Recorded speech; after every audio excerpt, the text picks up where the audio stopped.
place. And I'm going to go ahead. And Reverend Sanders, do we have your permission to start the meeting? Okay, great. Thank you. At this time, I'm going to step away and start recording. And then after, I'm going to ask our second vice president, Brother Elijah, if he could lead us in the pledge to the red, black, and green. And we'll begin our study group for today, August 16th, right? September 16th. Today's what it is. I'm glad the recording gets started. First I said March, and then I said August. We have convention next week. Yeah, that sounds like We're gonna pass out flyers tomorrow. September 16th, is that the right date? Yes. 16th, okay. Okay. I'm going to step away 1 second and start the recording.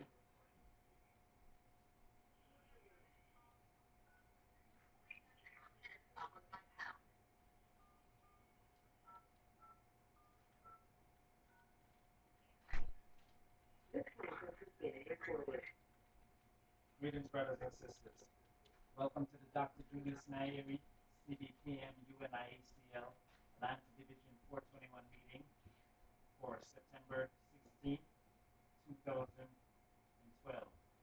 Today is the third Sunday of the month, and on the third Sunday of the month, we have our study group, the third and the fifth Sunday, and we have a beautiful presentation here prepared by our Education Coordinator, Dr. Imhotep, and we'll be getting to him shortly. But we first have to ask permission of our elders, Reverend Sanders and Mama Nina. Do we have permission to proceed with this meeting? Thank you very much, Reverend Sanders.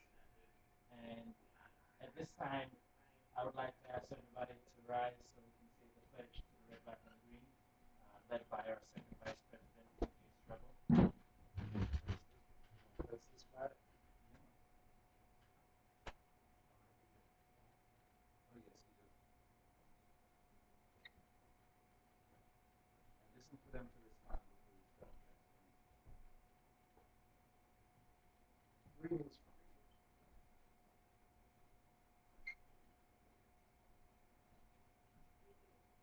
So,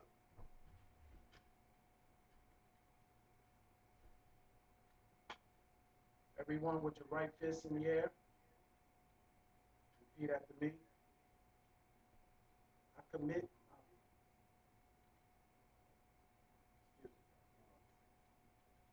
I commit my body, mind, and spirit.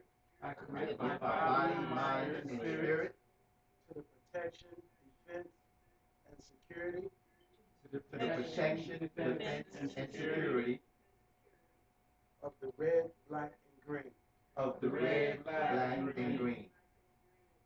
I dedicate my life I dedicate my life to the redemption of Mother Africa to the redemption of Mother Africa and the liberation of all her scattered black children. and the liberation of all her scattered black children.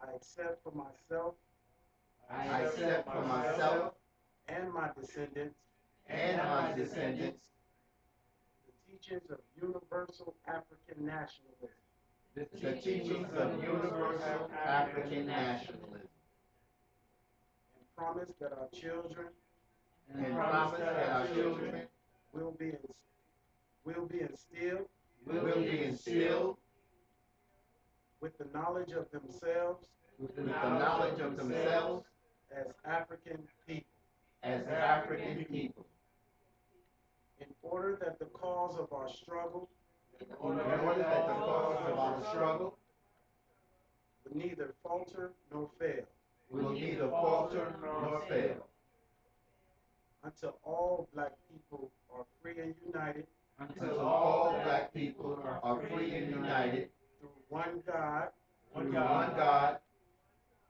one aim, one aim, one destiny. one destiny. Praise God. Give thanks, DJ Struggle. Mr. First Vice President and Treasurer. Before we begin, we're going to go straight to our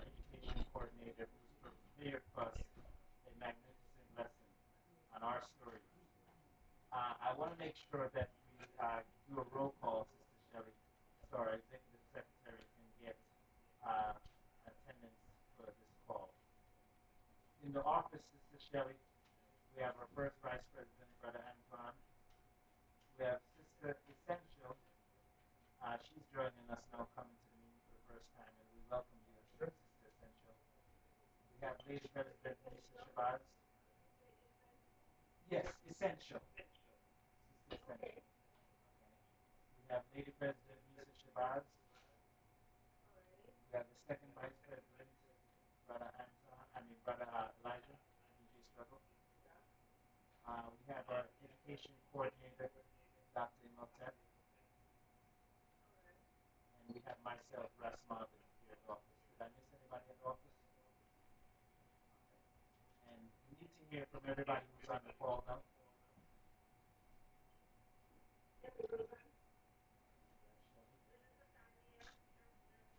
Council General, welcome, Council General. It's an honor to have you here in our study group.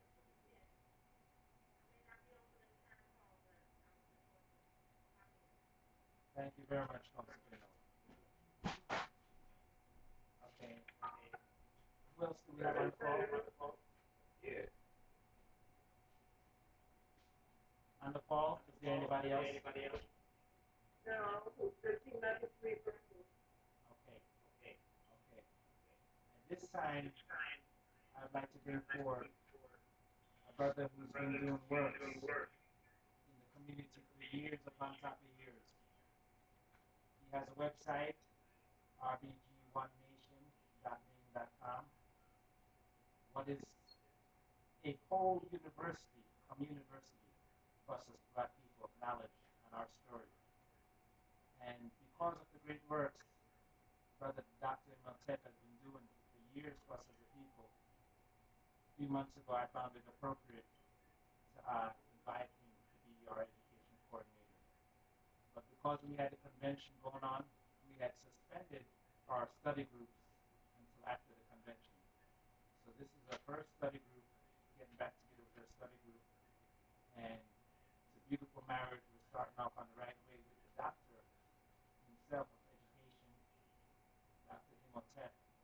And our goal is to bring the knowledge of the RBG1 nation, the knowledge of our ancestors, the knowledge of the UNIA, the knowledge of the CBPM, and us as Black people, bring this all into one focus so that we can know our story. We got to know about all of our great ancestors. The Honorable Marcus Messiah Garvey, all the way down to the sisters and all the brothers. And Dr. Imhotep, he has the full package for us. So we look forward to third and the fifth Sundays of each month, our study group, led by our coordinator, Brother Dr. Imhotep. So at this time, let's badge it up for our education coordinator, Dr. Imhotep, as he comes to the mic. Hotep family, this is Brother Imhotep, and I would like to start out in the tradition of our great African ancestors by asking the elders permission to speak. Permission has been granted, and I want to say that I really feel blessed today to have the opportunity to come in front of you, brothers and sisters of like minds, to talk about, or at least start to talk about some of the things that I have been doing over the past 7 years with regards to liberation, education, online, and in the community. At some point, what I would like to do is to specifically orient you to our Communiversity as it is represented online. I've been working on developing a Communiversity for us, as is one of the missions of the original charter of the UNIA under Marcus, Mosiah, Garvey, for 7 years now. That is to say, longer than I actually went to medical school to become an MD.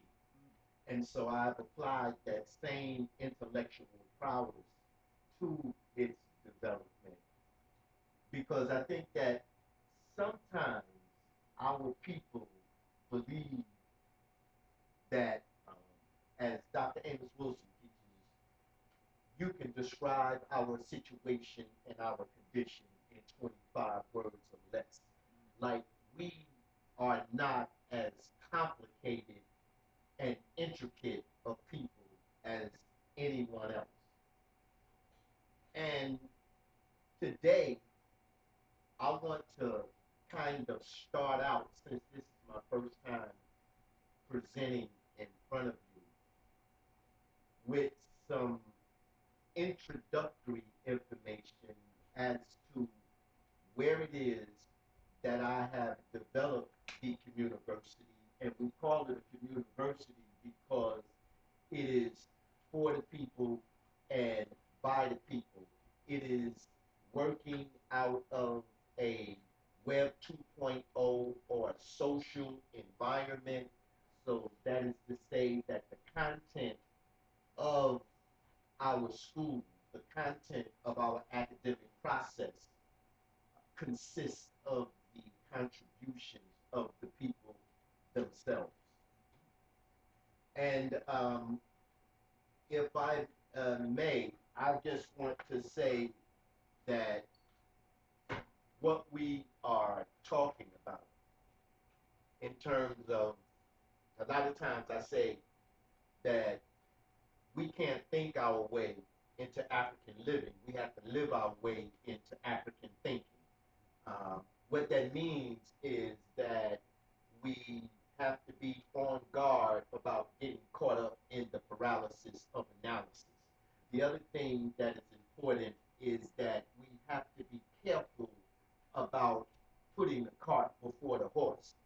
So that I just want to kind of, since this is going to be an introductory presentation, and I can talk about any one of the specific things that I say today for hours at a time, I just want to start off slow, and we'll go ahead and be like that airplane ride is when it gets on the runway, and it starts up, and it starts to go faster and faster and faster, and then it rises.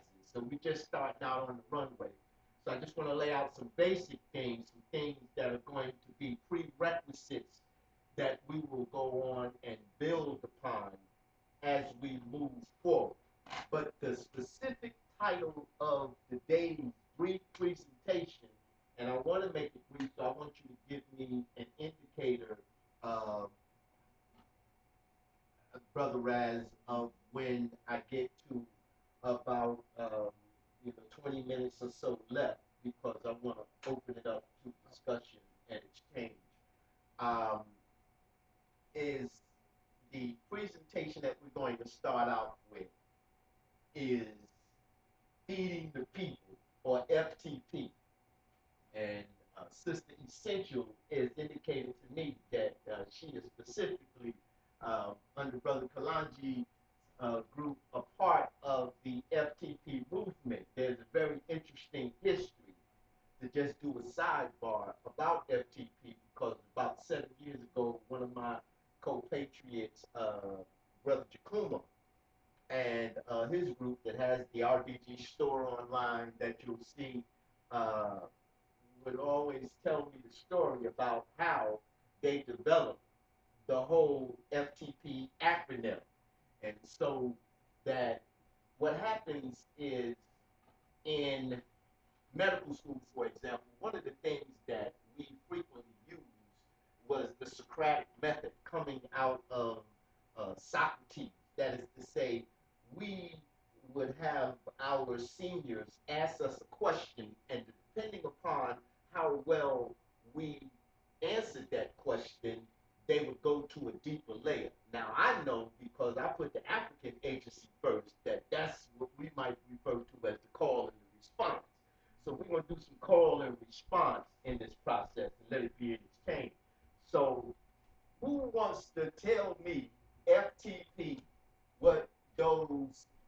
with that particular acronym, the various things that that acronym stands for. FTP equals. Anybody? We have one up here already. Go. Okay, well, I can think of several. Go. Okay, you got feed the people, fight the power. Feed the people. Okay. Fight. Mm-hmm. F the police. Okay. F the police. F the police. Anybody else? Free the people. Okay. Feed the people. Free. No, I got you. Let me go with that. Okay. The people. P-E-O-P-L-E. And okay. F-R-E-E. The people. Okay. Okay. Okay. Free people. Okay. Find the people. Mm-hmm. I want you to give me the original development. Somebody said one that was part of the original development, which was free prisoners.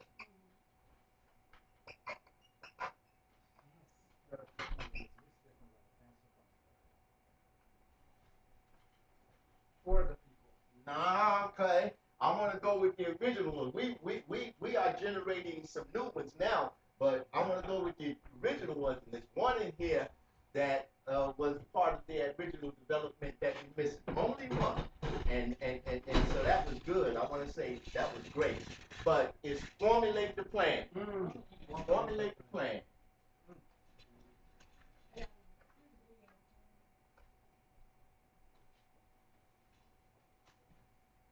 So that's beautiful, brothers and sisters.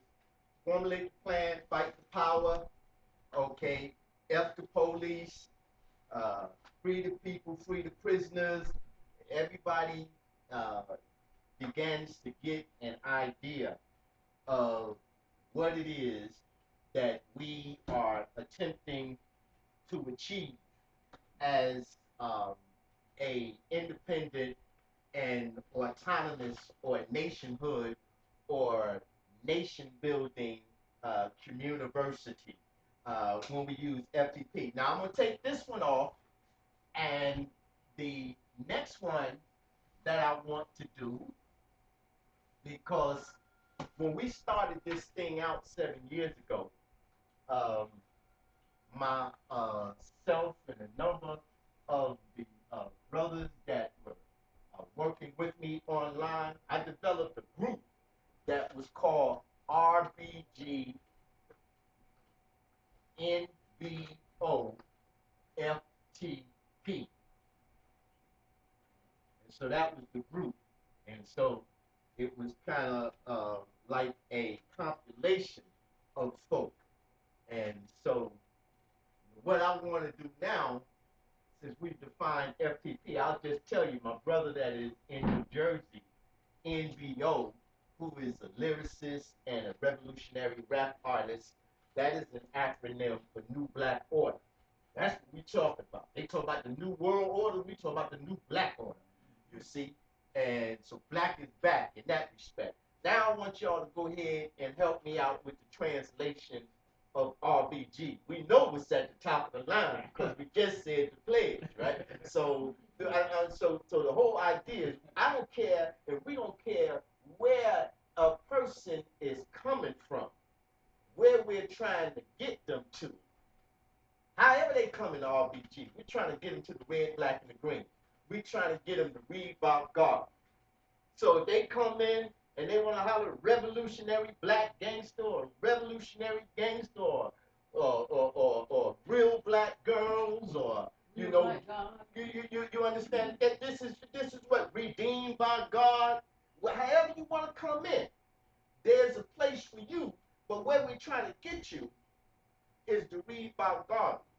And to read about Garvey and to know about Garvey is to appreciate that what we're saying is that the probability, the possibilities, and the potentialities of our people, the probabilities, the possibilities, and the potentialities of our people is in our history and our culture.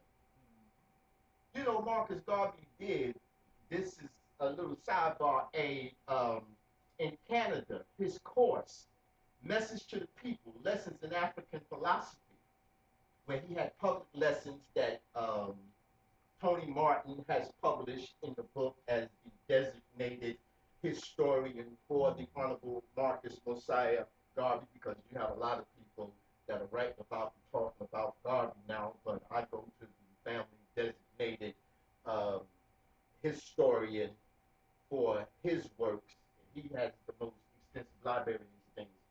Um, you know, he was one who, and I have, not to take y'all off on a tangent, but if you pass this around real quick, the predecessors of the Honorable Marcus Mosiah Garvey in that algorithm or that table or that map there, as well as the descendants of Marcus Garvey in the UNIA, so that you can see like people like um,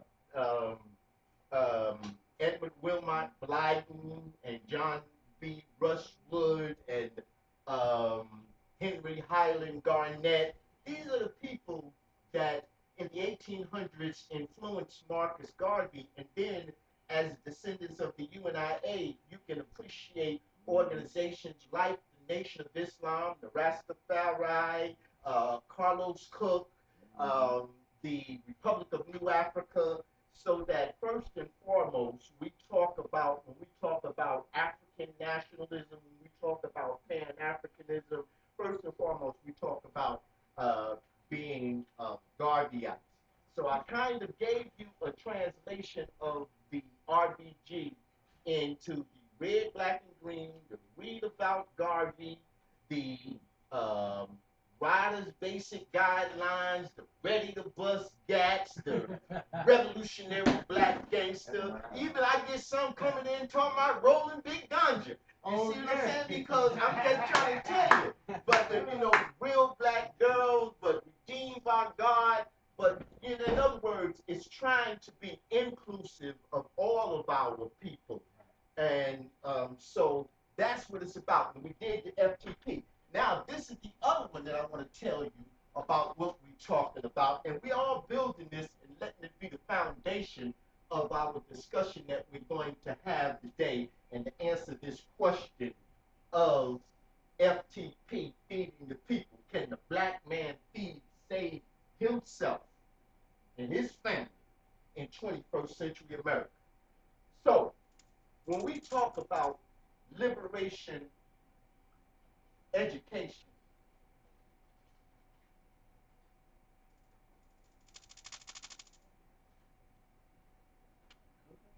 when we talk about liberation education for African people, we're talking about nationhood.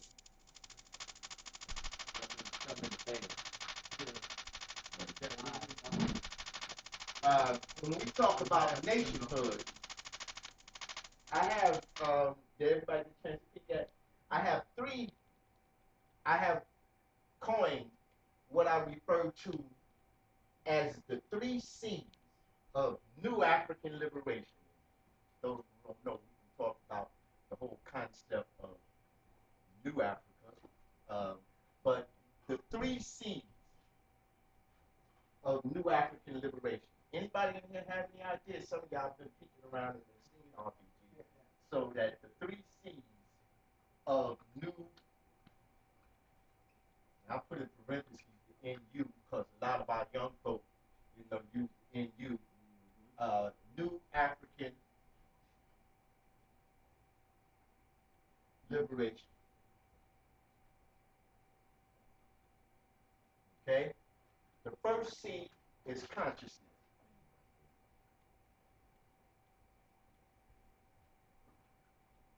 The second C is commitment.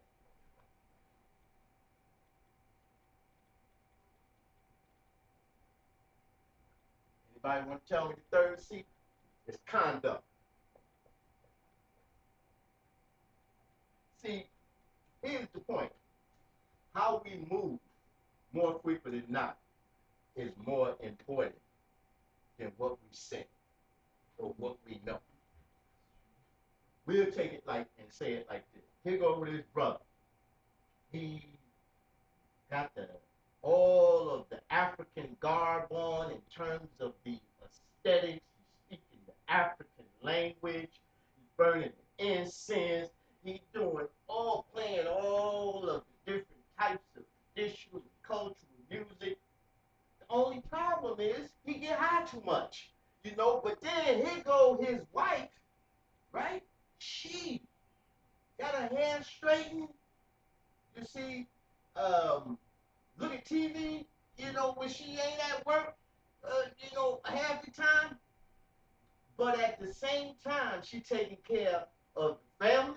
She taking care of her daughter's kids. She is also providing for her mother who got old and sick. I ask you the question: who's behaving the most African? Is everybody following my point that I'm making? So again, conduct.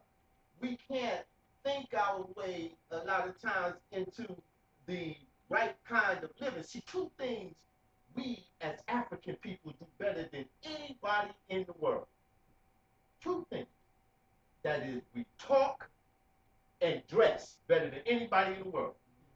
I don't care who you talk about, but outside of that, you can't find much of nothing that, we wind up doing. And so what I'm saying is that talk is cheap. We have to transform what it is that we say in word into deeds. So it's how you move. You gotta watch people and you see what they do. That's the most potent and powerful influence on our young people, who ultimately we are trying to challenge to transform themselves into their African greatness. And so that I'll go ahead and share a little bit me. I've been conscious for a long time. Since 12 years old, I was in the Congress of African People in Newark. My first political teacher was Amiri Baraka, who y'all know as Mulana Karinga. I went to the New Ark School in Newark. So I came up at 12 years old in cultural nationalism. And I went to high school when I got my X. I was there in Newark in Temple 25. So I went from the cultural nationalism to the spiritual nationalism. And then after I went to pharmacy school and came back to Newark and got into medical school, I was in the AAPRP and down in Rutgers and Newark and studied at the feet and sat down and ate pizza with Kwame Ture. But you know what? All that time, I joke about it. I was a juvenile delinquent. Is everybody hear what I just said? All that time. You see, so I was conscious, but there's a difference in somebody being conscious and committed. Because you're going to hear a lot of good talk. And then you got people that are committed, but commitment is a daily kind of retrieval kind of activity. You just don't be committed one day, and that means you're committed for the rest of your life. You see, you have that's an action word. That's a verb. That's something that you have to practice. And then, certainly, ultimately, the most important is conduct. So when we talk about the 3 C's of New African Liberation or nationhood education, we're talking about consciousness, commitment, and conduct. And what am I arguing is most important? Conduct. And see, so this is where we have our young people. We can't let them set themselves up for failure by biting off more than they can chew. And we do this too. We have made some mistakes in our lives. You make the decisions that you make at the time you make those decisions, because those are the best decisions you knew how to make at that particular time. But those who don't change will be changed by change. Because the only thing that's permanent is change. You see? And so that what winds up happening is that you want to go ahead after you recognize you don't realize what the consequences of your behavior are going to be until the consequences are there. But you're a day late and a dollar short, then, right? Because what's done can't be undone. You understand what I'm saying to you? You can't turn back the hands of time. I wish I could turn back the hands of time. Was that right? If I could turn back the hands of time. So therefore, you try to catch up to where you made the mistake. But you can set yourself up for failure if you bite off more than you can chew. You see, because now you just don't wind up getting. You got the brother. He just wind up getting out of jail. You see, but he don't want to go ahead and take whatever kind of job come at him. He was an artist, or he had some training and he had some skills before he got knocked off for whatever reason, and he want to come out and go right into that. And then because he can't do it, he go back to what he was doing from Jump Street anyway. See, they like so you know, a lot of our young people have been spoiled to the level where they don't recognize the importance of paying dues. Because ultimately, and the reason I'm talking to you about this is because when I put RBG Communiversity together, it was for the hip hop generation. It was to marry the brilliance of the hip hop generation with the wisdom of our elders of respect and ancestors. There's a mural that I had that you've seen, that mural of all of our ancestors, like around the table at the Last Supper. Then you've seen the other mural of the hip hop mural with Tupac and Biggie in the front.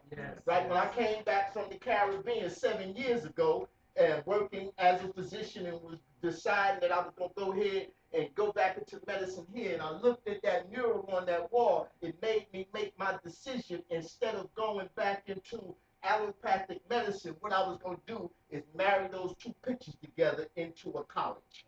So it was for the brothers and the sisters that were born between 1960 and 1980 in terms of defining the hip hop generation. But now you know that it's been so long that we, the oldest of them, when you look at people like Kool Herc and African Bambaataa and everything, they, you know, my age, I'm 54, they my age, and their kids done had kids. You see, and those are the people that I'm interacting with now on Facebook and different things in terms of the educational process. So I'm saying that to say one of the contributions that we have made in terms of the evidence of the work that is important is closing that gap, that generation gap, and bringing our different age groups together. Because this society has the fourth graders afraid of the sixth graders, afraid of the eighth graders, and us afraid of the kids, and the kids afraid. That's not an African family. You see, when we talk about I am because we are, and because we are, therefore I am. And so that this is why I'm talking to you with the reference point of the young people. President General destroying this. Very good. President General, Tell them peace and blessings from Brother Imhotep. Now, the next one that I'll... Dr. Imhotep Sergeant. Yes. I think PG is saying something. Listen to what he's saying.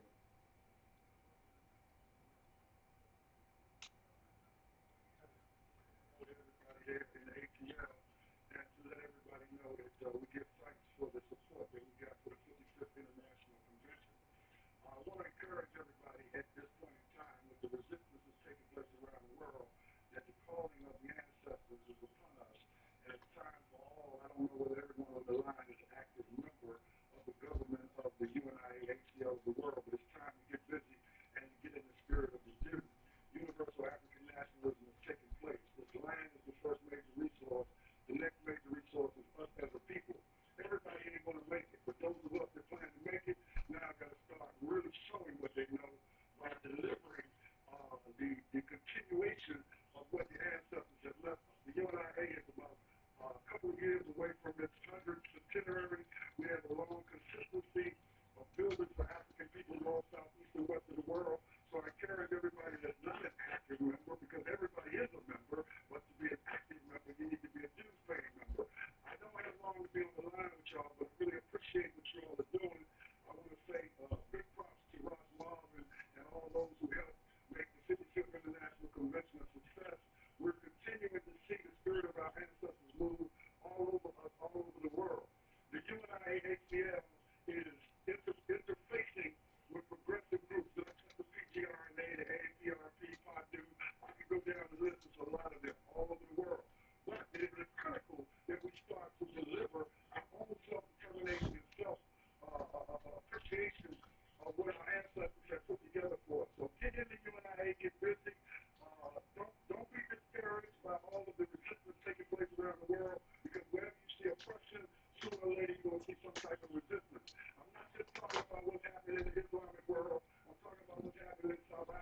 Pennsylvania. I'm talking about what's happening in Atlanta, in D.C., with young brothers and sisters taking each other out because they don't know who they are.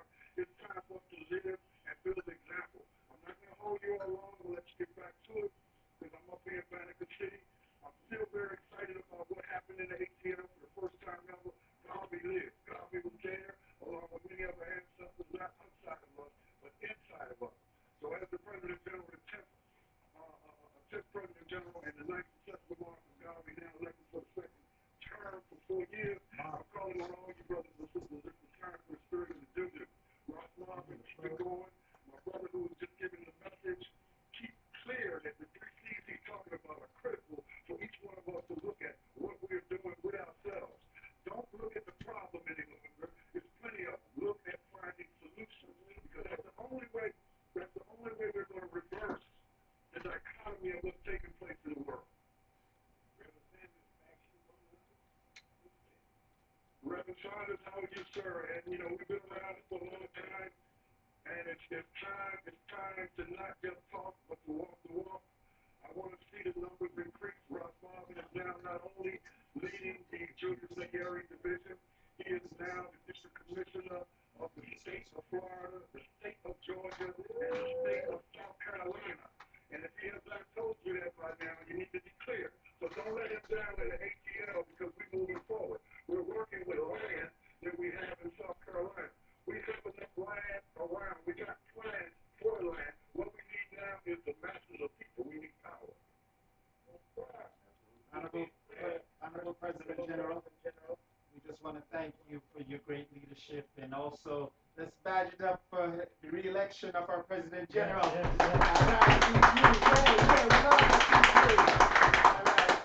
I love you. DG, we just want to thank you so much for choosing Atlanta for the historic 55th International Convention. We're still fired up down here in Atlanta, and we know that we got to keep it moving. So we got together now, and we have our doctor. He's a medical doctor, Dr. Imhotep, leading our Race First study group and breaking our story down to us. But we just want to thank you, the Council General, and the whole parent body, and the whole the UNIA family, all the divisions, all the members who came here to Atlanta and so on. And you know that we're going to do our thing up here. And brothers and sisters, I don't know if I told you, but our President General just released the cat out of the bag. And yes, I've been appointed on the parent body as District 5 Commissioner. First time, and Commissioner. That's the Commissioner for the states of South Carolina, Georgia, and Florida. But what's more important is that I'm joining this 98-year body. The parent body has always been in existence for us since 1920, and it's an honor for me to be part of this body of 92 years of great leaders for us as African people. And our President General, he was taught by the highest graduate from Marcus Garvey's course, Charles L. James. Charles L. James, and of course African philosophy. And we're being taught by our President General, and we're like the third generation from Marcus Garvey being taught this knowledge and information. And Council General, if you're there, we definitely want you to come in at this time. PG, we thank you so much, and 421 loves you so much. Stay strong and keep going, continue the lessons, but be clear that there's nothing standing in our way but ourselves. Anything outside of us can be removed with the power that we got. So y'all stay strong, one God, one aim, one destiny. Yes, sir. Race First Region. Council General, are you there? Because we're a little pause second, and I definitely want you to say hello to the family. She was here earlier. She had put her phone on mute. So, Council, you there, Council General? Okay. Well, we're going to go forward back to Dr. Imhotep, our Education Coordinator. And I want you to know, you heard what the President General says. I'm the Commissioner of District 5. And our government, yes. Thanks. In other words, in these states, Georgia, Florida, and South Carolina, we have millions of black people to serve as a local government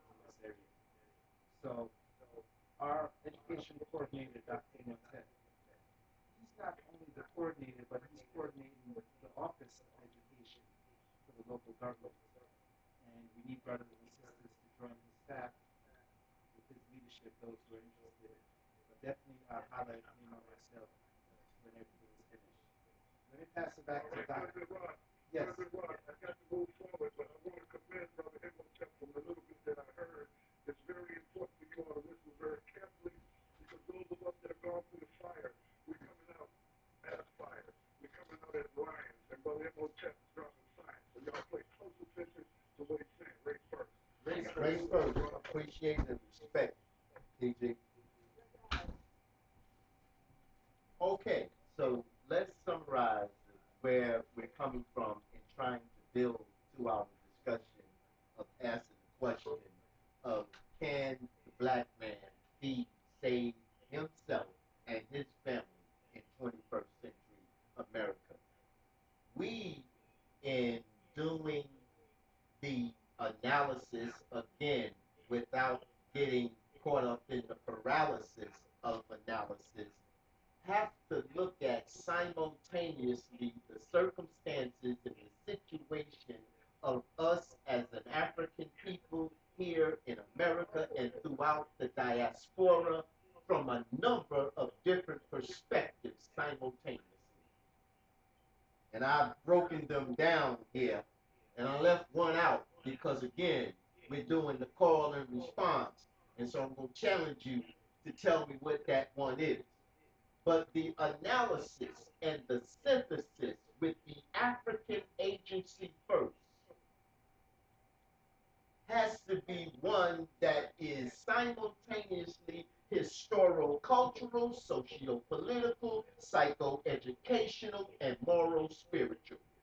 And that one that I left out that we always leave out, which is the one that this is an important one. We're going to hit that one from a different way, but it's the discussion that we have today, the economics. The economics. So that looking at things from a historical perspective, because there's no separation between the past, the present, and the future. What we're doing here right now, presently, is going to be history an hour or 2 hours from now.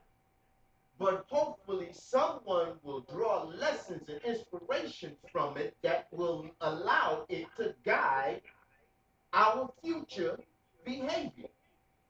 This is the same thing if you go back 50 years, 150 years, 500 years, 5,000 years. It's just that we have to dig deep enough back into the recesses of our mind, into that pineal gland, that collective African unconscious beyond the time of chattel slavery, to realize the power and the greatness and the spirit of the ancestors that dwell within us. And so we'll build on how to do that. But of all the disciplines of study, history is best qualified to reward all research. We know that. And so that the other thing that is important to remember is that nothing in the world happens outside of the context of politics and culture.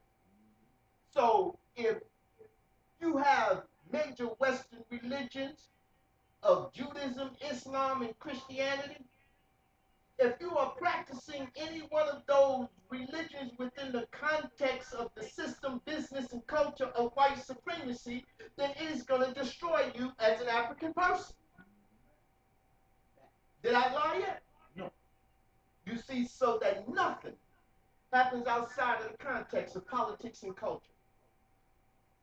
Religion doesn't make culture. Culture makes religion. You see? And then there is psycho-educational perspective. Because the self-esteem, self-image, and self-concept of our people has been fractured.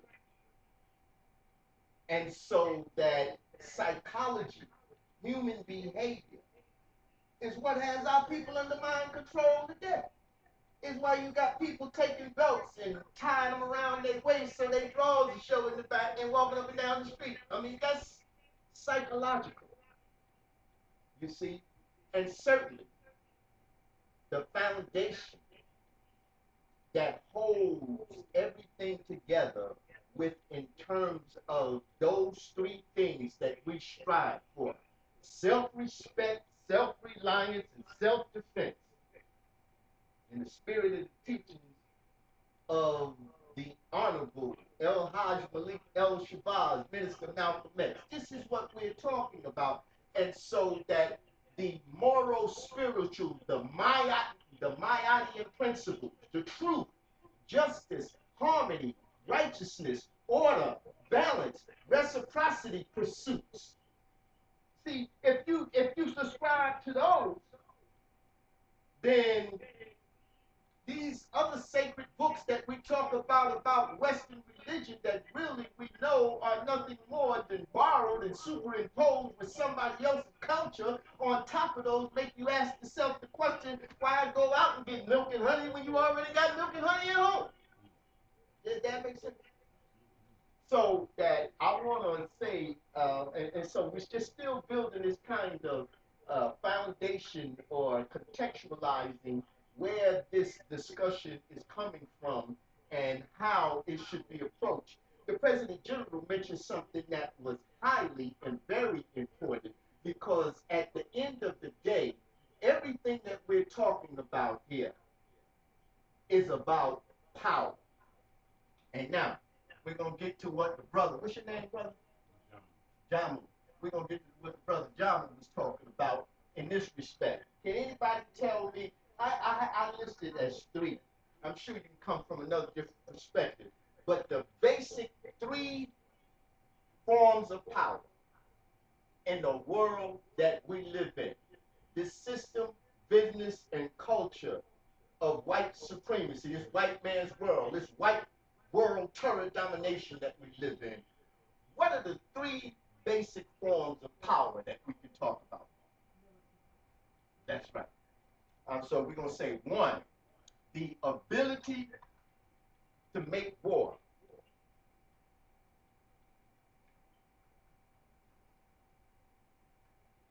And so this is what they manifest on a daily basis with all of their mechanisms of war. It's a very interesting thing about that too, because I just put a piece up online that is entitled "The Decline and the Fall of the Roman Empire," but it's an allegory because I'm really talking about America, because that's what this discussion is about feeding us. Back in the 1960s, when I was in the 70s in the Nation of Islam, but the book that was published by the Honorable Elijah Muhammad, The Fall of America, I have up and online as a part of that current lesson plan.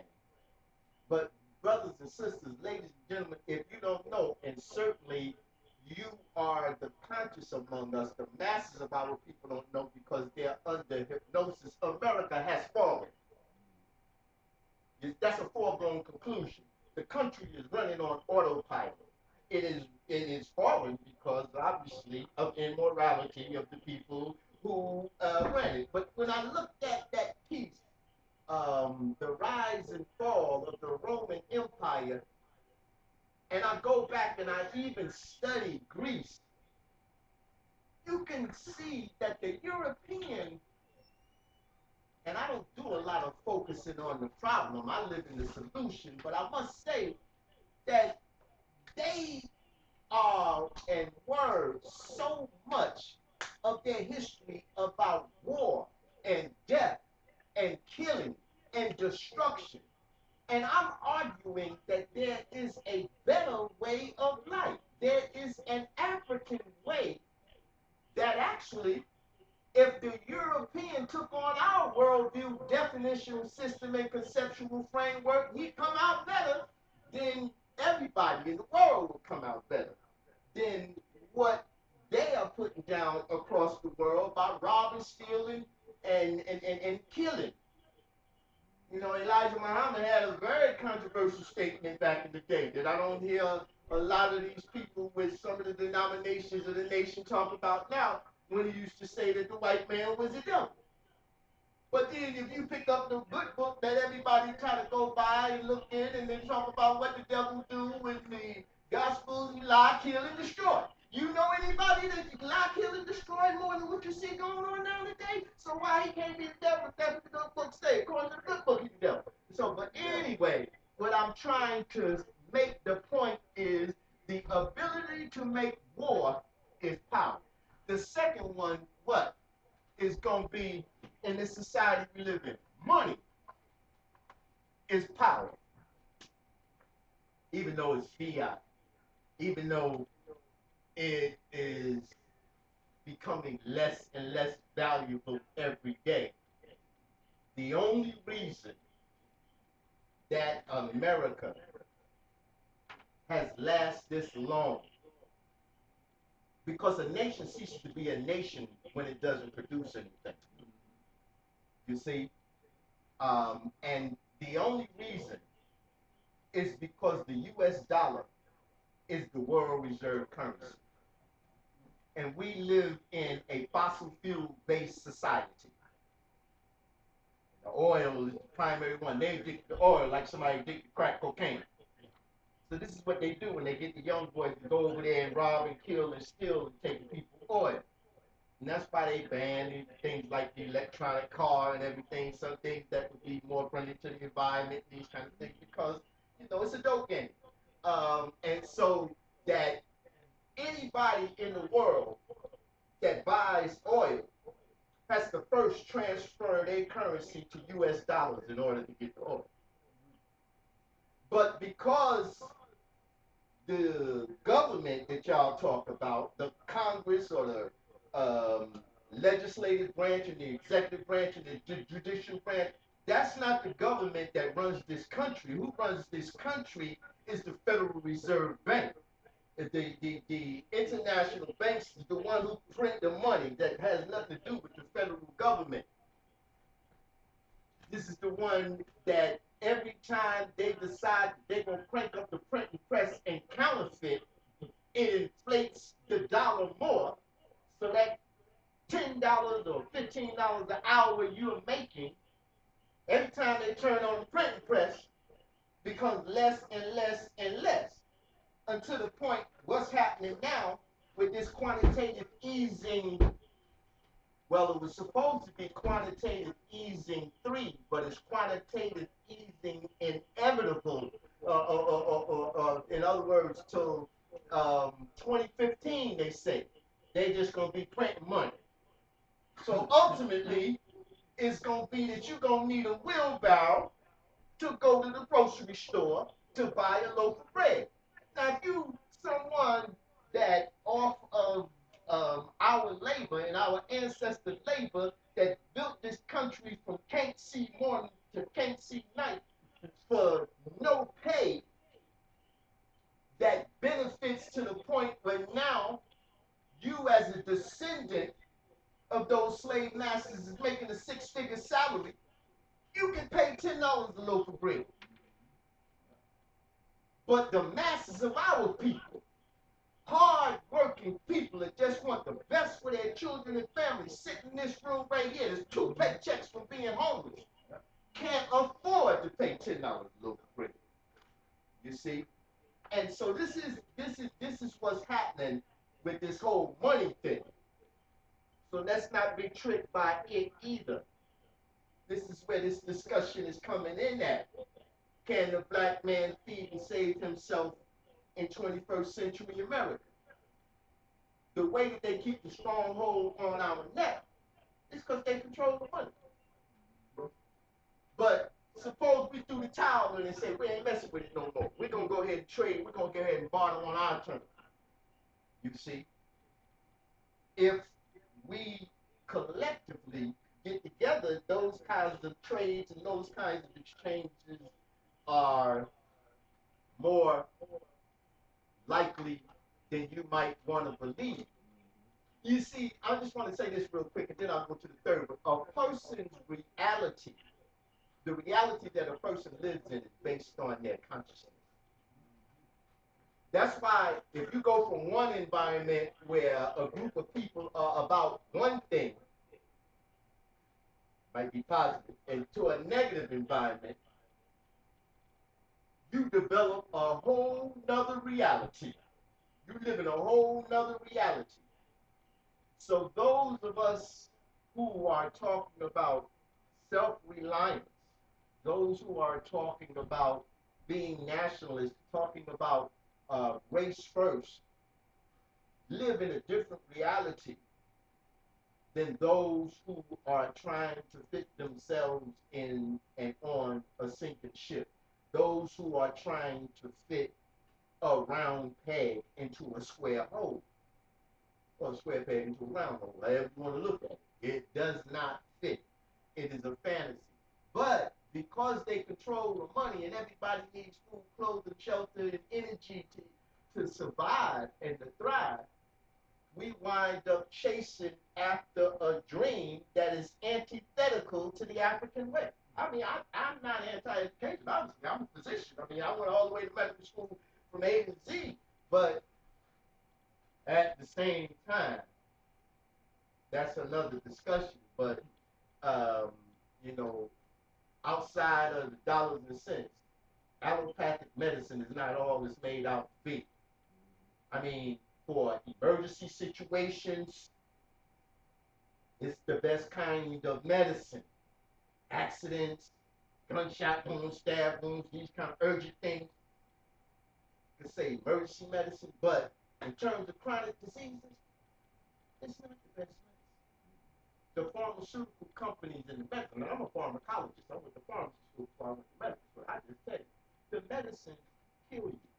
In other words, when you put them in your body, because of the way that the body works, it disturbs it. So that, you know, first thing people look at me when I tell them I'm a physician, I'm an MD, I'm a medicine, oh, where's your practice? Or, you know, they thinking in their head because of this European paradigm that we're caught up in. This is my practice right here.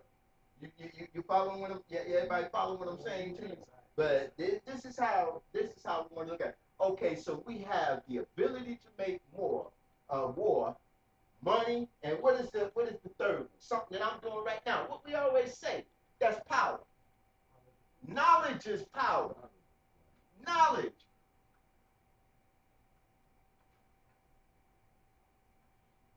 So that we talking about this power. And then there's a fourth one.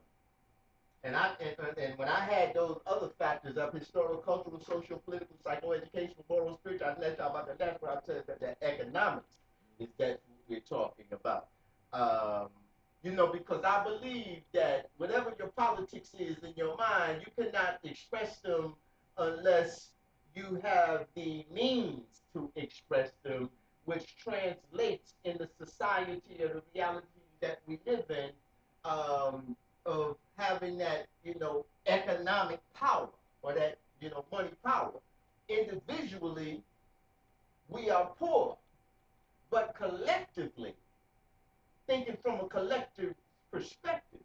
And see, that's why I say a lot of us come out of a European worldview and definitional system and conceptual framework, even in our wanting to be African. That is to say, I, me, mine, instead of we, ours, us. That is to say, competition instead of cooperation. That is to say, oneness instead of groupness. That is to say, individualism instead of collectivity. That is to say, violence and greed instead of peace and harmony. That is to say, materialism instead of spirituality. That is to say, man versus woman instead of the complementary dualism of man and woman. Man versus nature instead of man living in harmony with nature. So the challenge for us is to return our people to the source, but our people can't see that far when they are struggling for the daily basic necessities of life. So it's almost like sometimes I have to say, I say, you have to feed our people, you have to pay our people in order to free them. In other words, what I'm saying that to say is that when we can provide jobs for our people, predicated on learning the truth, they gonna learn the truth. It's gonna be that they're gonna be coming at first because they want the job. But then when they start learning more and more of the truth, they're going to be coming for the truth because they're going to see that it is the truth that's going to let it be a bigger and a better job. But we have to start somewhere. Everything that you see that exists in the world, it started with a thought.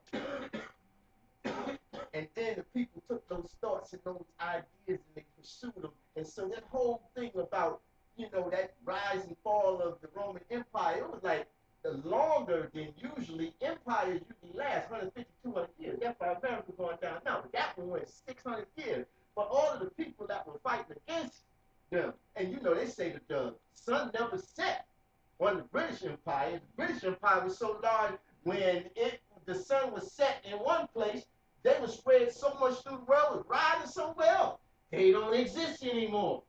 So what make y'all think that this thing can't fall? The only thing is about it. So I got those three down. I want to tell you about the fourth one. In my mind, in my heart, because of my life experience, the most powerful of them all is the power of the unseen essential.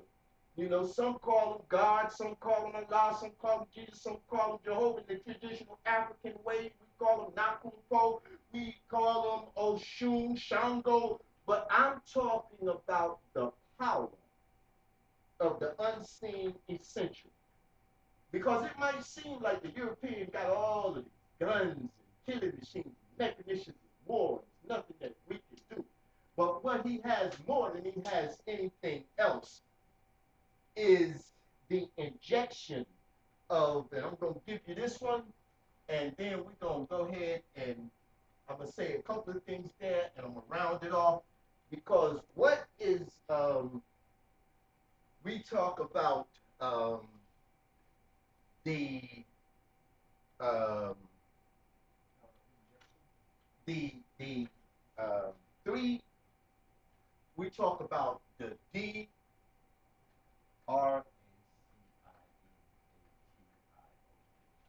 the de-racination process.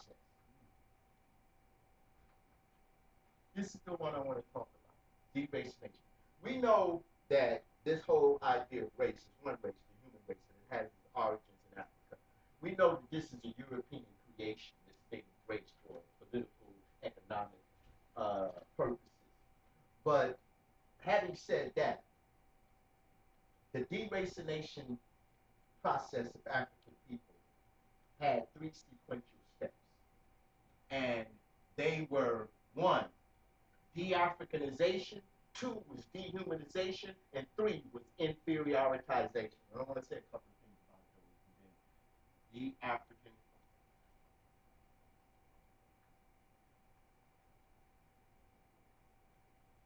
De-Africanization, dehumanization,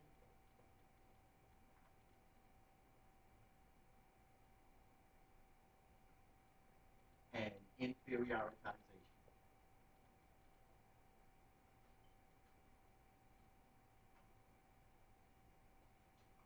So, with regards to de-Africanization,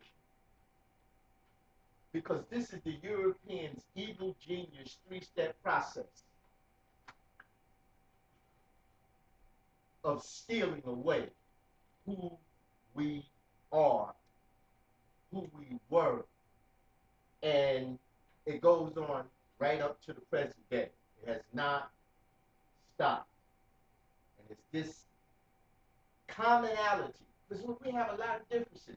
We talk about the black man feeding himself, and we look at the 1920 intentional implosion of the stock market, and from 1930 to 1940, 7 million people dying as the lowest estimate from starvation and exposure.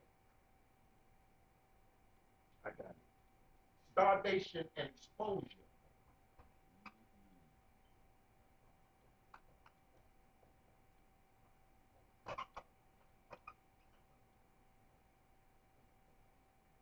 Okay, and the disproportionate amount of those were African people. This process of what we talk about de-Africanization Now, and the point that I was making about that, without bouncing too much, is that that was a, for all intent purposes, U.S. depression before the United States really had its tentacles in and all over the world. So when you look around now and you see in France and Greece and in Yemen and Libya and over here and Syria and all of these people out in the street and fighting because of all of the austerity measures that are being imposed upon them, or in other words, taxing the people and taking away their retirement that they worked so hard for and things. That's the Federal Reserve. That's the International Bank, and that's the World Bank and the International Monetary Fund. That's the Rockefeller. That's the United States. That's the same thing that's coming here. And proper preparation prevents poor performance. So we're talking about a world depression now. So it's going to make that 1920 and that 1930, 1940 thing look like a cakewalk, look like a picnic. You see? And it is our dependency that got us caught up in the midst of all this madness. Right or wrong? So that's what I was trying to get to say and ask you the three things, the main three things that keep us enslaved, that prevent us from being able to defend, define, and develop in our own image and interest, that have us dancing to the music of somebody else that's trying to destroy us. It's these three. It's fear, it's dependency, and it's disunity. Dependency on the master. You can be the smartest black man in the world within the context of the European educational process. But if you take him out of that European university and put him on the street, he can't tie his shoes. See? So is he smart, or is he like my pit bulls that I raised? Is he educated or is he trained? You hear what I'm saying? Education equals training and skills plus knowledge of self. That's the equation for education. That disunity, that was bred in us. You know, always, and you go to RBG, and I have our ancestors that were former slaves telling their stories. And they referring to themselves, some are telling their stories, first-hand accounts, refer to themselves as niggers. And it's a lot of hoopla about the word nigger today, but that thing has a long history. How did the African get on the ship with African names, and after 40 days when they got off the ship, they was, being referred to as niggers? So that de-Africanization process, our language was destroyed, our history was destroyed, our culture was destroyed. Then the white man taught us we savages in the jungle, living at a subhuman level, put the Constitution together, classified the black man, 3/5 of a man for the white man vote. That gave them justification, treating us like we were animals. Look, this happened for 246 years. Don't get it twisted. It's a relationship between your environmental exposure and what happens deep down in your bones and in your genes. This is why we get sickle cell today. But we can talk about that another time.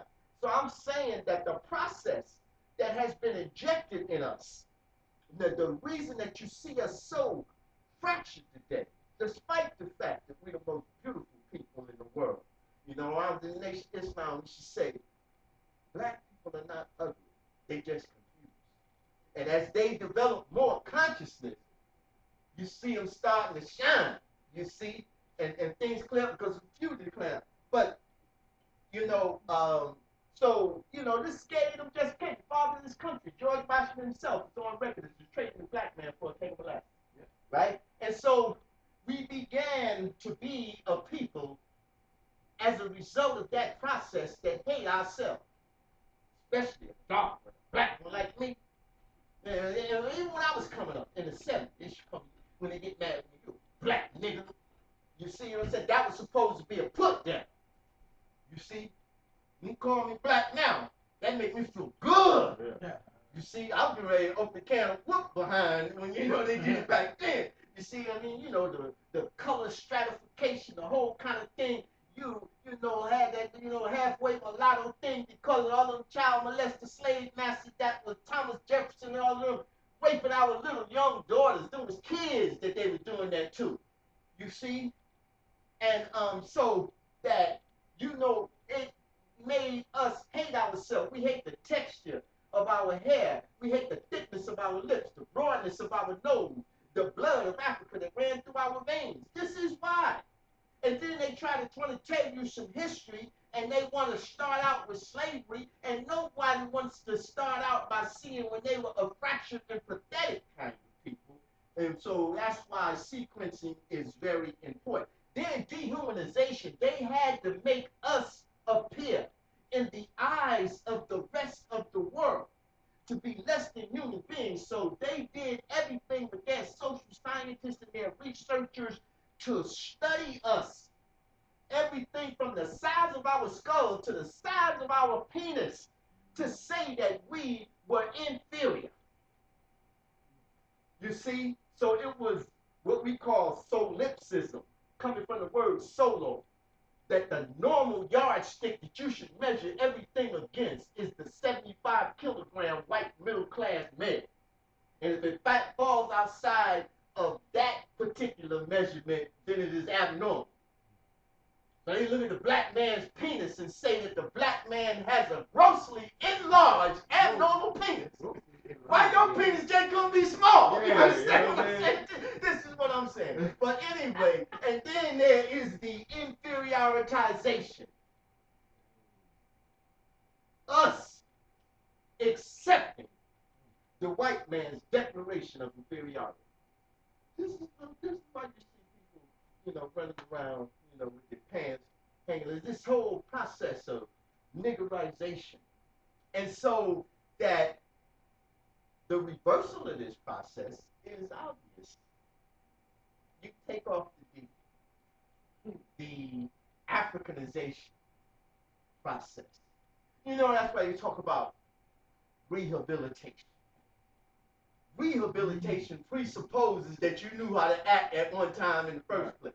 This would be more like habilitation, you see. But and then the whole humanization process matches that self-respect that we are talking about based on those Maiadian principles. And see, you have a number of different brothers and sisters, which, you know, I don't have no problem with them, and, you know, I move with them, but that are referred to that are online as the black supremacists, you see.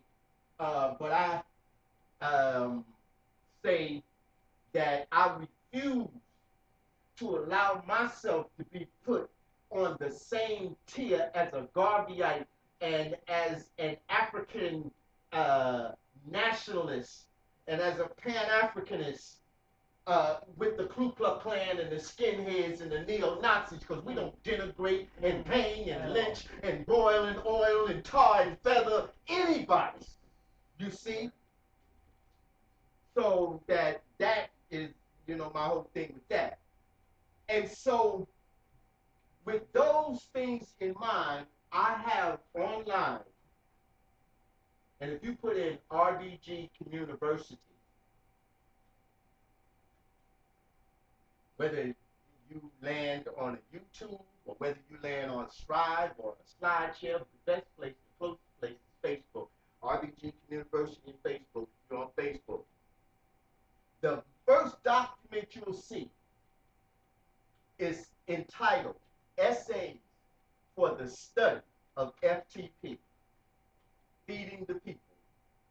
Can the black man save himself in 21st century America? I'm asking that question, obviously, because of the current American political economic situation. There are 50 million people who don't have jobs at all, and they don't have any jobs available for you. They don't have health insurance. The only thing they have is little food stamps every month. And they want to keep you on them because the man who butters your bread feeds your stomach. And when they snatch them, You don't have anything, what you gonna do? I'm telling you what you're gonna do. You're gonna die. We trying to save our people's lives. That whole thing that my father and mother used to teach me, they teach, just go to school, just get an education, just go to college. The historically black colleges and universities, Delaware State University, they got the police on the campus now, laying them down on the ground and arresting the professors. So that, the whole thing God we talk about the self-reliance and our own university, this school that I've got going, the things that I respect and love so much. I tell Anton all the time, our president and the collective black people's movement, the organization and the infrastructure that is available there, the only thing that is a powerful thing, the only thing that's going to save the black man and the black woman is the black man and the black woman itself. Ain't no grants, ain't no scholarships, ain't none of that. He done told you and been telling you for a long time. And our ancestors and elders of respect and warnings, you're going to have to hit your ass up to another wagon. The black man, particularly in America, has outlived his usefulness. They got the Mexican, they got the export out of the job, they got the prison system to do everything. Either we're going to have to create that commune, that township, that village. Like when I stayed in Caribbean and the women, they up at 7 o'clock in the morning and they down opening up the market, 5 o'clock in the morning, and the men got the boats and they going out and fishing. By the time 8 o'clock comes, you down there, you picking out your, whatever you going to pick out for your vegetables and you getting your fish for your meal that day. Nah, but we got microwaves. You see what I'm saying to you? We got all of the convenience. That's why I say, over there in Iraq, they gonna go over there, they gonna take the people land and they gonna take the oil and everything. And then they talking about that those people was the insurgents. I'm the insurgent, but you over there taking my land. Excuse me, you over there taking my land. Right? But listen, so what they did is they gave the generals millions of dollars. They gave the United States general millions of dollars to go give to the people. To give to the people for them to turn in the insurgents. In other words, for them to snitch on their people and turn to say they land. Listen, over here, they ain't got to do that. All they got to do is cut off the water and cut off the electricity, and them Negroes will be out telling the next day. So we have to learn how to survive, man. All of these conveniences is tricking us because they're not our productions. You see, we have to learn how to live more humbly and off the land if we don't expect, because we're going to take a hit. We're just trying to light up the hit because too many of our people are under hypnosis. Right. I ain't watched TV in 7 years, but I hear it and see it from periphery, and I know that TV is worse than crack cocaine in terms of mind control. You see, that TV is lying to our people. There's so much minutia in the distractions that you can just take one little thing like sports or football or basketball and it'll have you defocused off into some stuff that'll have you hypnotized and you don't know what the hell is going on. Like Malcolm used to say, they'll have a gas oven's already hot before you know they do. You understand what I'm saying? This is what's happening, man. And so what we trying to do, they putting handcuffs on little 5 and 6-year-old kids now, acclimating them for prison. This is a serious war. They don't need us no more, so what they gonna do? They used to control us with CBS, ABC, and NBC, right? But now, since the advent of the internet, the cat is out of the bag, and I'm gonna go ahead and start. So now it is abundantly easier, according to Zygmunt Brzezinski. You saw about 10 years ago, it was easier, to control the minds. It's abundantly easier now to kill them and kill them. And so we're trying to save our life. And we know they have all the mechanisms of war. And I'll just say here that you never let, the right hand never lets the left hand know what it's doing. Because even in our political economic development, even in us making a decision that we're going to start off humbly and let this brother train some young people in the way that he take and stew and that cabbage and put it together with them beans and that rice and chop some tofu up there and provide it to our brothers and sisters, because what I do in this 119-page document that is online with this title is give you examples of people during the 1920 Depression that made something from nothing for themselves and their people. And I start that out with the Honorable Marcus Mosiah Garvey. I move on to the Honorable Elijah Muhammad. I move on to Noble Drew Ali. I do others like Daddy Grace and Father Divine. You might not agree with all of their politics. That's why I say you eat the meat and spit out the bones. Because one thing that you will not be able to deny is they were able to feed our people. You see, then I marry that and I go on in this document with some things that I think are important to us in contemporary time. Back there when all of those people died, during the 1920 Depression, 90% of the people lived rural lives and had farmland and knew how to grow things and still die. But you know, they had the Dust Bowl and, you know, the migration and everything. Now, 90% of us live in urban land and don't know how to grow a blade of grass. So, what that's telling you? And then Monsanto took over everything. You can't have a chicken, you can't sell an egg, you can't sell raw milk. You gonna let us feed you. Why? Because when they show off the food, then they gonna say, oh, but they got some food over there in the food can. You understand what I'm saying? This is why they be tracking you, you know, online already to see who you frequenting with. They got some people with the red dot, the yellow dot, the green. I know I got 3 red dots, so I already know, right? Yeah, I ain't going, right? Y'all gonna have to do whatever you got to do to me, but y'all get the point that I'm making. This thing is serious. You are a troublemaker. You see what I'm saying? You got to go. You understand? So I'm just saying. And so you say, well, that's because you'll go online. Well, shucks, go outside here now. The camera watching you outside, too. You can't get away. You understand what I'm saying? So if I can't get away, and I just post the article by Claude McKay, you know, if we must die. Yeah. I ain't like no pig pinned up in the corner, in the hall. You know, I'm going down for the count. You say we are God-loving, peaceful kind of people. But we know that people that we struggle against take kindness with weakness, and it's 2 things that man will take you out for. Make no mistake about it. Is being able to educate yourself and feed yourself. But this is the war that we have to fight.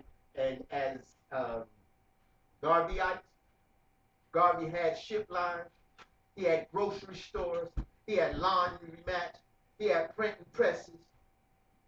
The power of Garvey was his economic development program. And so that if we want to be Garveyites, we have to be able to start with the manifestation of some of those works. So my challenge in this document, I look at things like vegetables and horticulture and how to bake bread and how to filter water in the same document. Yeah. You see, these are kinds of things that we are going to have to know sooner than we think. And so this is a 119-page document. And so that, do y'all think that I kind of answered or gave you an idea of this question that I'm raising? Can the black man feed or save himself in 21st century America? Have I gave you an idea of what I'm talking about? Yeah, I think you covered it from the political, the personal aspect of the individual and then the group aspect of the people. You covered it from the process of how you get people in the frame of mind for it to how you solve their problem of food and water and clothing and stuff every day. So, yeah, I think that was pretty good coverage. Oh, I have somebody online that wanted to say something. Is there somebody that's online?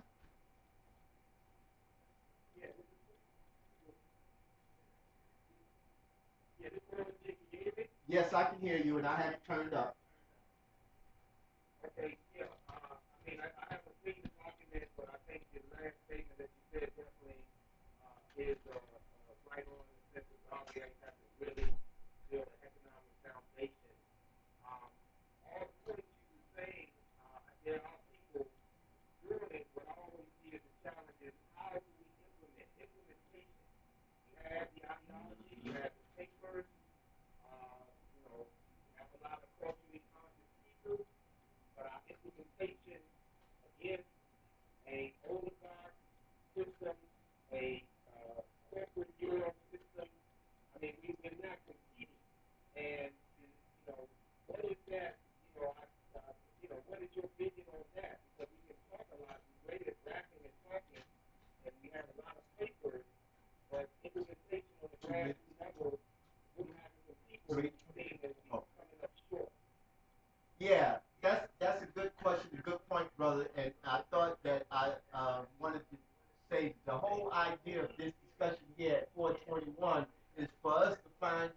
get somebody with a Sam's card and see how much, or go to the farmer's market and see if we can get that cabbage and that rice, and if it don't start out with nothing but Saturdays or Sundays, to go out here on this main avenue and sell some rice and beans and cabbage dinners with the tofu chopped up on top of it, and take some turns while we meet our other responsibilities that we have to, and put that money in the kitty to the point where we can move inside of a store and to keep on growing and going that way.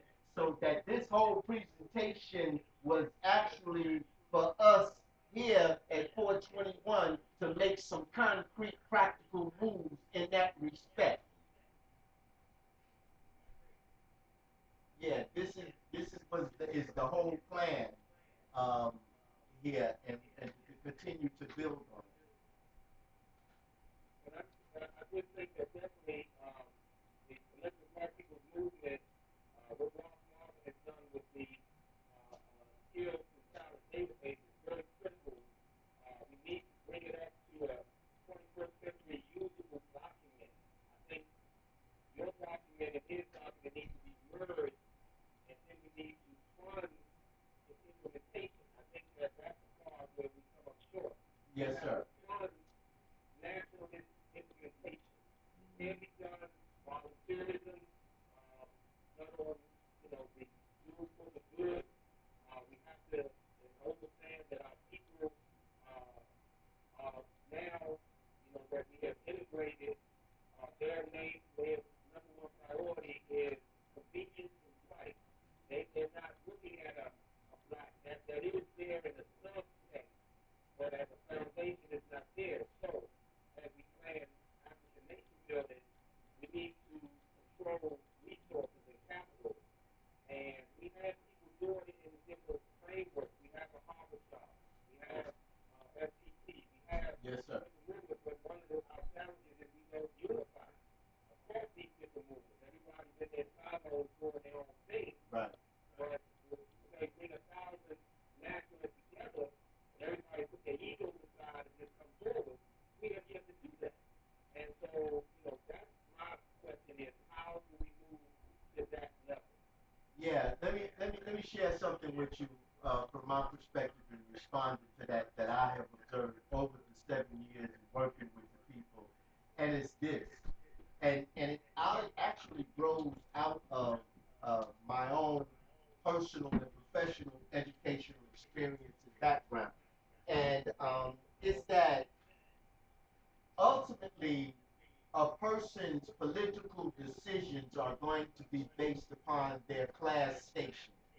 So that there is an inversely proportional relationship in America between having money and maintaining an African consciousness, commitment, and conduct. When they get you into their dollars, they make you literally sell your soul to the devil. And the very few of us that create this class suicide, that have the commitment like a Marcus Garvey and so many others that I can mention, are what we are challenged with. So, in other words, what I'm saying, if it don't make dollars, it don't make sense. You have a lot of people that are a part of the masses of our people and organizations and movements and formations that have this commitment, but they basically are broke, my brother. And so that just like if you look at the UNIA, you had different classes of individuals that ultimately they wind up betraying the organization. And Marcus Garvey, in his Lessons in African Philosophy introduction, says if he would have done one thing different in life, it would have been to be less trusting of people. But at the same time, it was that petty bourgeoisie, or those types of quote unquote American educated folk that had resources, that were allowing the black Star Line and the grocery stores and all of these things to come up and flourish. So that just like Kwame Ture, formerly Stokely Carmichael, challenges us, we need to touch these intellectuals, this intelligentsia, these people with money and resources. During the times of the Black Panther Party, people like Nipsey Russell and Harry Belafonte at night. They used to sneak money to the airport to support the Black Panther Party because they didn't want to fracture their relationship with the entertainment industry they're in. We don't have anybody sneaking money to the airport to us at night. So that's why it really relies upon us, and it takes sacrifice. So you can take a horse to the water, but you can't make him drink. It's some things that we can do some things about, and then there's other things that are up to the people that are involved in the process. I would welcome anybody else to respond to your question in here, and I would be interested in hearing their feedback about how to get the people to, pull things together from the economic perspective, because that's what I'm looking for. Anybody else got anything that they would like to contribute to that question? Because that's the pivotal question. How, with all of the work that we're doing, the infrastructure that we have established for our people, for our own political economic development, make this thing catch on like fire? To the point where we can, just like the beautiful convention that we just had that took place here in Atlanta, but we break down and we talk about there being different aspects of culture. Dr. Mulana Karinga defines those 7 areas of culture.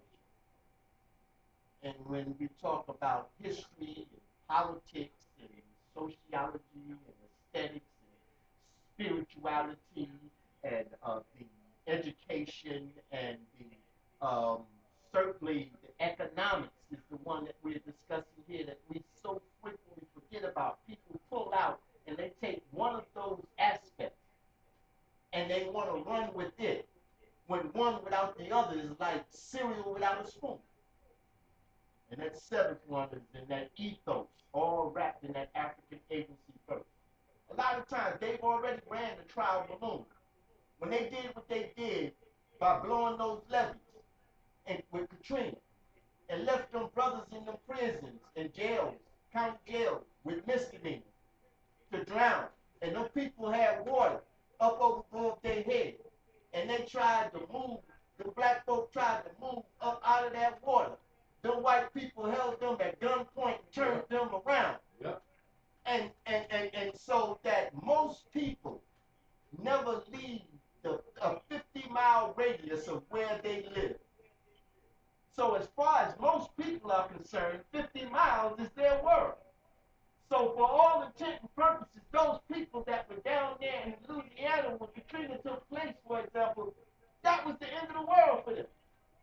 And so you look at what we did and what we did not do. All of the movers and shakers, all of the people that quote unquote got it going on. Every time they want a political statement, they go to the actors and the entertainers and Amos and Andy and Stephen Fletcher to ask them what's going on. But see, so that was their trial balloon. And this is what we I mean, I don't want to go off on a tangent, and I want to give somebody else a chance to ask some questions and say some things, but I hope that I responded the best I could, brother, to the beautiful issues that you are raising. Yeah, brother, I just want to give a quick response and then hopefully other people will come. One is, I think that we infiltrated at a high level. I mean, there's a lot of different people on this call, and there's some people silent. One of the things I suggest sometimes is when you got to be interactive, you got to speak up to, let your voice be heard.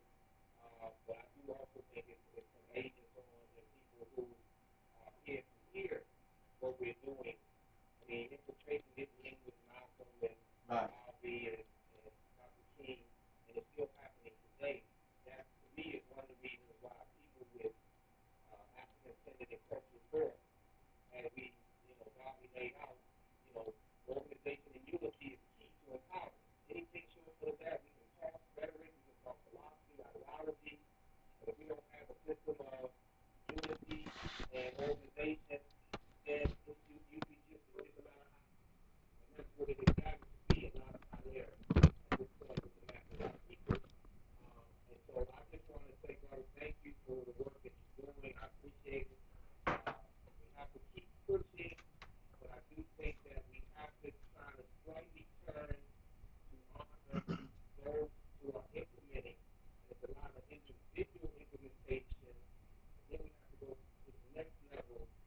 collective implementation. Yes, sir. And if you're a passionate leader, unity and working in a unified framework has to be your number one priority. Yes, sir. Because we can't move further than masses without that. And so that's all I put out there. And add on what you were saying. Those are beautiful comments, brother. And I didn't catch your name. What was your name? Yeah, this is Warren G. Okay, very good, brother Warren G. Thank you very much. That's powerful stuff that you just laid out, brother. And I look forward to meeting with you and us sit down together and continuing to build. And like you say, we can't think our way into the right kind of living. We have to live our way into the right kind of thinking. So I'm here today, and I might not be here tomorrow because I've been doing this thing for 7 years, and I'm ready to make some moves. I'm ready to stand out there in the street and sell something that ain't nothing but a piece of paper. But anyway, No. that's where that's at. Anybody else have any other questions or comments? Dr. Imhotep, well, I want to thank you for a very powerful presentation. But I know you mentioned the website earlier.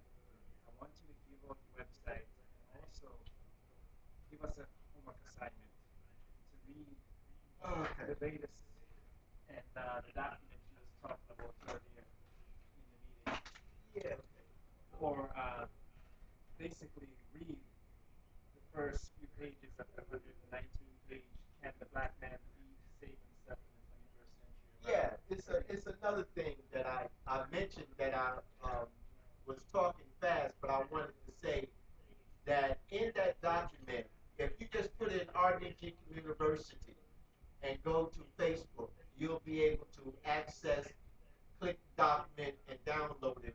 I started out with those individuals that were able during the 1920s depression to feed themselves, their family, and our people. In sequence, I gave you the names of Marcus Garvey, Elijah Muhammad, Noble Drew Ali, Daddy Grace, and Father Divine. But then I tipped the document off with looking at things like water filtration, looking at horticulture and growing vegetables, and baking bread, and also the general move in South Africa for economic development and that whole movement and the controversies and the conflicts to be able to draw some lessons from it. So that to be able to skim through and scan through those documents will allow you to appreciate the conflicts and the controversies that were encountered with those leaders in their organization, which we are going to encounter here. The brother is correct, and that's a whole lecture series and discussion about infiltration from within side, so that you know that the first aerial bombardment, the first time that the United States ever dropped a bomb within the United States was 1921, Tulsa, Oklahoma, Black Wall Street, when the white folk were coming to borrow money from the black folk, right? So we already know when we blow up like the World Trade, what they gonna do. They gonna attack. They gonna blow us up like the World Trade. You know, if they blowed up the World Trade, turned it into powder. How much they give a damn about us? So so you can't be scared. The only thing you got to fear is fear itself. You ain't got no choice. You pinned in the wall. You pinned in the corner. So that we talk about the economic development piece, but you see what they did to Garvey and how they hounded him. And there were correspondence between J. Edgar Hoover and the Attorney General before they even got him on the little trumped up mail fraud thing. The J. Edgar Hoover saying, well, we can't find anything that he's doing nefarious to go ahead and deport him. But they put 5 agents on it. They brought black FBI agents in the Bureau of Investigation. It was called this, just for him. So I already know what's going to happen here. But again, the opposite of fear is courage. I'm 54 years old. You talking about a cat got 9 lives. I'm on my 10th one now. So if they do do something to me. It'll be a day late and a dollar short. But anyway, that's my speech. Anybody else want to say something? We had some beautiful people in here. The brother wanted to. I want to get the brother in. I can unplug it now. Because it's got enough charge. Yeah, a while ago you mentioned the question of you touched on it very briefly, class divisions that exist in our nation within African on African people. And I think the presentation was very strong in terms of the nationalist aspect. And I want to see if you elaborate very briefly on the class aspect first. You said yourself that it's possible for middle class people, white people, to commit suicide, and they've done it effectively in the past, like the drug movement, or like you said, the Black Panthers, or whatever. Any example, Right. they've always been there. And from my understanding, effective bourgeoisie is it allows you to get opportunities. It's way back and forth. And right now, being that the conditions are taking on us as a whole, as a nation, and you can see these effective bourgeois forces trying to sound more militant and look a little black and a little more black. That's right. Because it's property. That's right. The survival depends on the acceptance of the youth right now. That's right. And so, how do we safeguard this next wave of revolution from this sector that we know exists given the history of it? That's powerful. That's a very good question. And I want anybody else to respond and interject anything that they might have. But I want to respond to you this way. RBG Communiversity is the academic wing of an overall kind of program. And we talk about Frolanin, Frolanin.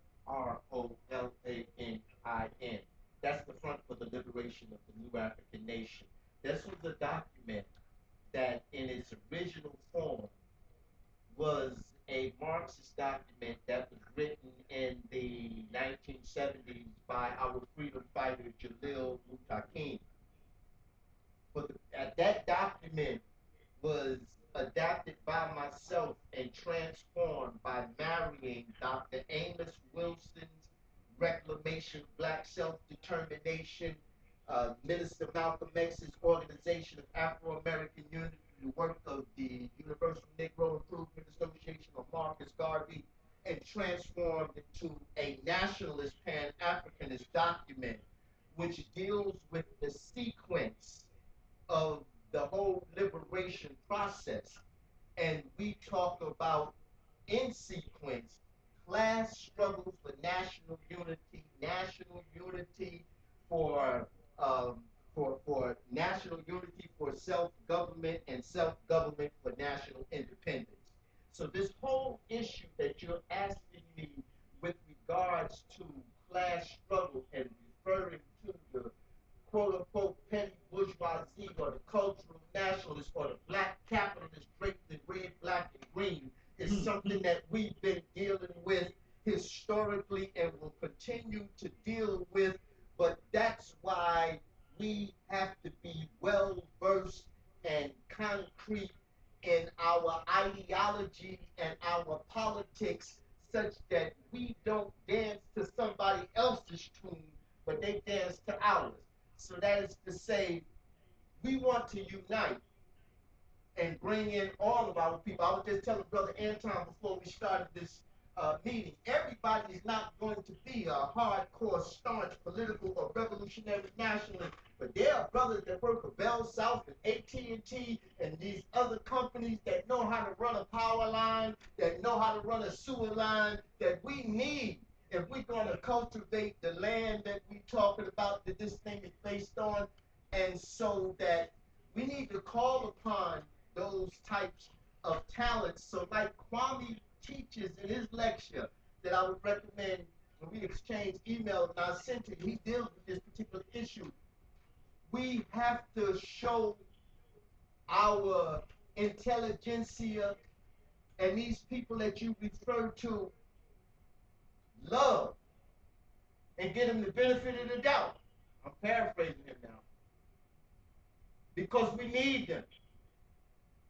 Because we need their education and their talents, and They're dollars. But if they don't come in, take them out. Whatever that means. You understand what I'm saying? Whatever that means. Whatever that means. They don't mean turning away from everyone. So I hope that kind of, and we can, like I say, and I can give you full document to deal with that whole. That's why we put at the top of the list class struggle for national unity. And so that's going to go all the way back to the four classic epics that have been involved in our struggle for liberation, starting out 1905, the area with the Niagara movement, with the integrations with the Du Bois, and then moving forward to Elijah Muhammad, and Martin Luther King was coming out of that Niagara movement kind of thing, you see, and so. I want to appreciate your answer and elaborate before I answer that. Well, I think that's on point. In terms of establishing the goal of class struggle within our nation being unity, because every nation of people has class divisions, and on one hand we have a general class division internationally that we can form international relationships with other people who are oppressed as class centers within their nations by the same people. And just to set the goal of national unity, being the purpose for our class struggle is very significant. I appreciate that. I read the document. I want to just, if I may, close, because I'm tired.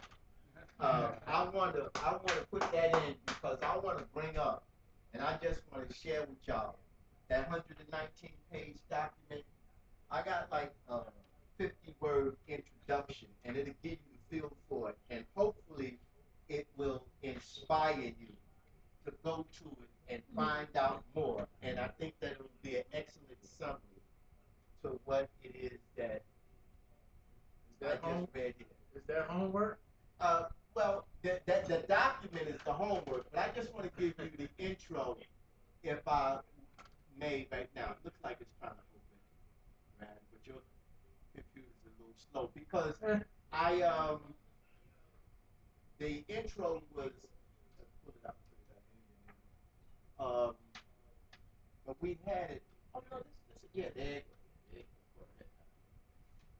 Good deal. And so, like I said, it's only about 50 words, but I think it's a good summary and capsule, and it will let you know here where we're coming from. Can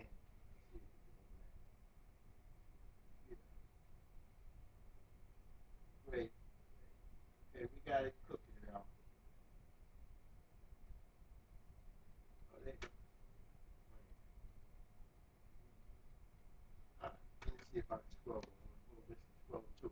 All right. So,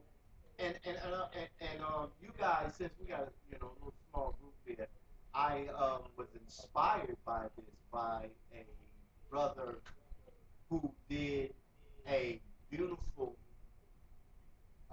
album, and he dedicated it to the original Black Panthers Party Breakfast for Children program,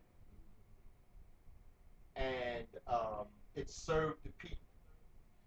And so I got on and captured all of the images and had those very nice. And so I indicated that this is what inspired me, his piece. And that piece is online with the lyrics in the same place that you're going to go to, link to this document,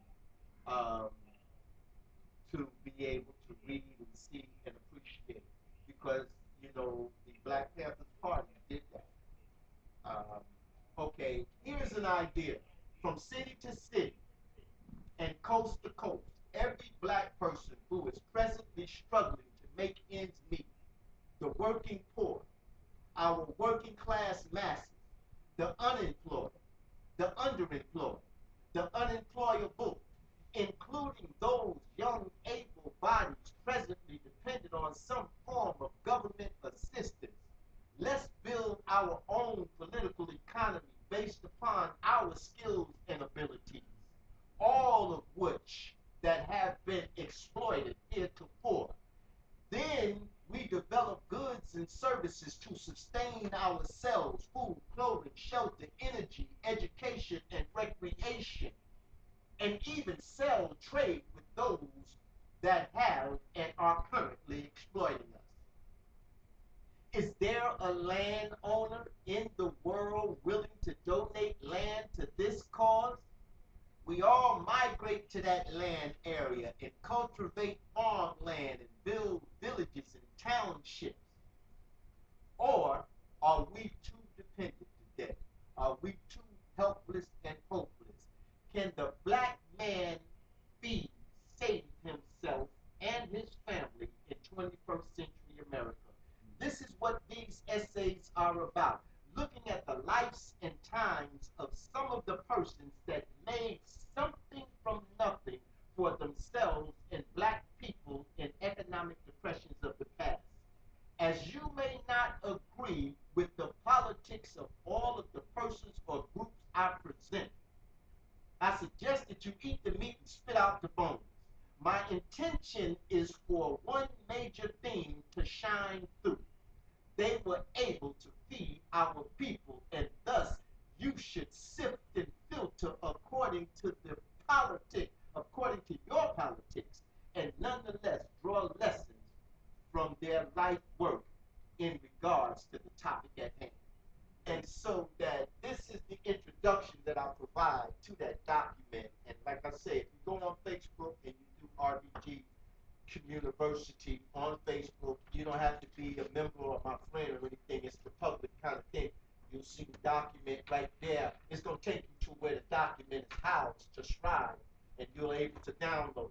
Now, I have over 400 publications online in that same Scribe place that you're going to be going to, and they're all free downloads. But Scribe, which is the largest community journalism social site in the world, and it only allows you to download a certain number of things. So that what I am saying is that you can have unlimited downloading capabilities if you do this. Just download one of my documents and re-upload it on your page. And then you just upload it something. You understand? And it's good because they like to delete me. Why? I don't know.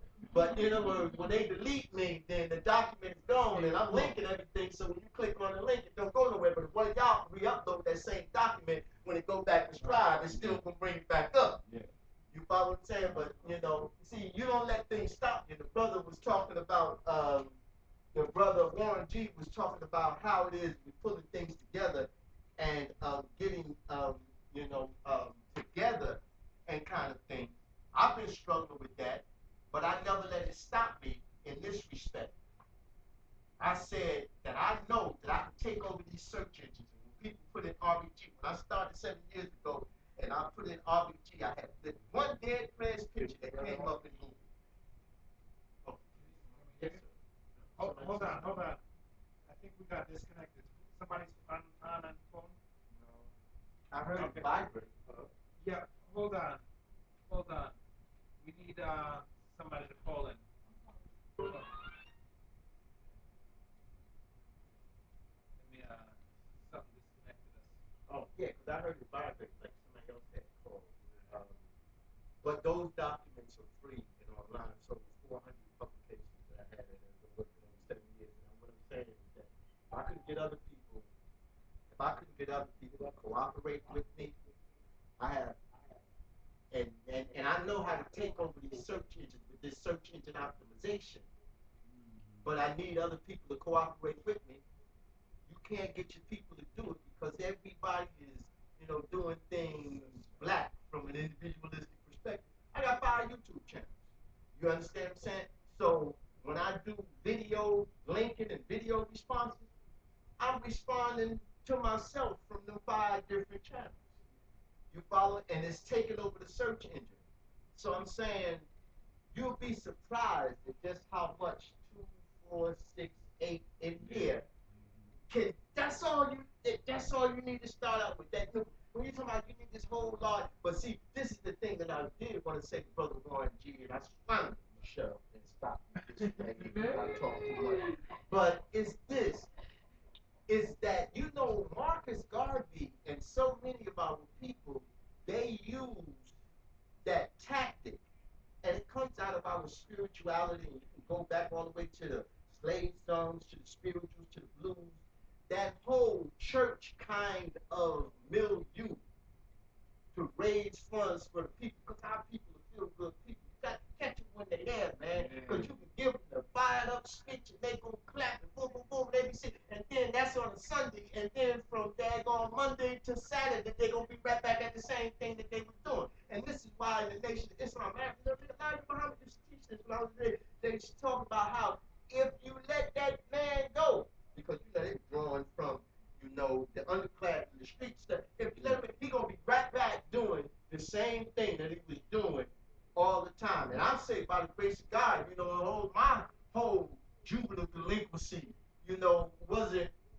quote unquote purged until 15 years ago. So it's what you do on a daily basis, man, that you got to grow into a certain, you know, type of way. And so I'm saying that to say as it relates to, you know, the question and the issue at hand with regards to our people and getting them to cooperate and participate. That whole oratory that's the elocution, is the thing. Marcus Garvey, I was listening, he used to go on, you know, tours for, you know, 30, 40, 50 state tours. I mean, you know, I'm just saying, the tours, making speeches and speaking. He would even tell you in lessons in African philosophy how you make your voice and how you have to take your fugitive and do your egg, yeah, in the elocution chapter, right? Now, the one that I had to keep on going back and keep on studying, and I guess I did good today, but you know, I usually don't do good at it, is I wanted to make an excuse before I started out and say, if I come off and I sing brash, please don't take it personal. I love y'all because I would be here if I don't love y'all, but I'm not a very social person, but he talks about that diplomacy. Yeah. Diplomacy is a very important thing too, because, you know, he talks about how diplomacy, politics without the war and kind of things like that. Because, you know, when the United States goes somewhere, they're going to send Hillary Clinton or the State Department, and then whenever the country that they want to take something from say no, she ain't coming back to the State Department. What's your first place she coming back to? The Defense Department. They said no. You understand? So, you know what that means. So I'm just saying, diplomacy is a very important thing. And so I'm going to stop now. I thank y'all very much, man. Y'all been very patient with me. And y'all are so beautiful. And I'm really excited and I'm fired up. And I look forward to us building right here from where we left off with another aspect. If there's anything that you want to suggest that I talk about, or whatever aspect, you know, let me know, and I'm down with it, because I'm sure that it's in the Communiversity, and we want to try to get to the level where, you know, we can really start to try to provide, if there's nothing but one day or month or whatever, have some kind of cookout, sell some kind of something, to get that kind of thing for the people in the community, man. Oh yeah, bagel rice. You understand? You understand what I'm saying? This is what it's about. Yeah, feed the people. Oh. We want to hold on. First, Vice President Reliance, I would like to add. I wanted to put the idea out there that we do come together as an executive body to discuss about suggestions and whatnot. And also, we also take this up as one of our projects and programs that we begin to execute. And we should definitely put this on the agenda for our next executive board meeting.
know, I can sit here and say that I know there's work being done.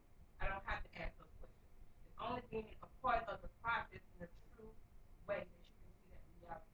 So I tell the people to join the struggle for African liberation in a true and committed way. That's powerful.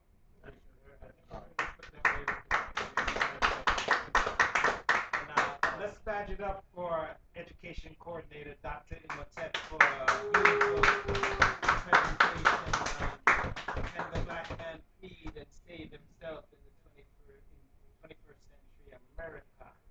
And we're asking brothers and sisters to do the search, RBG Communiversity, and go to the Facebook page and read the document, begin to read the document, it's a 119-page document, and look at how our ancestors from Honorable Marcus Josiah Garvey, Honorable Elijah Muhammad, and many other great ancestors, how they were able to feed our people. And we got to learn their lessons because, as Dr. Imhotep had told us in this presentation, times going to get dread. It's going to get real serious.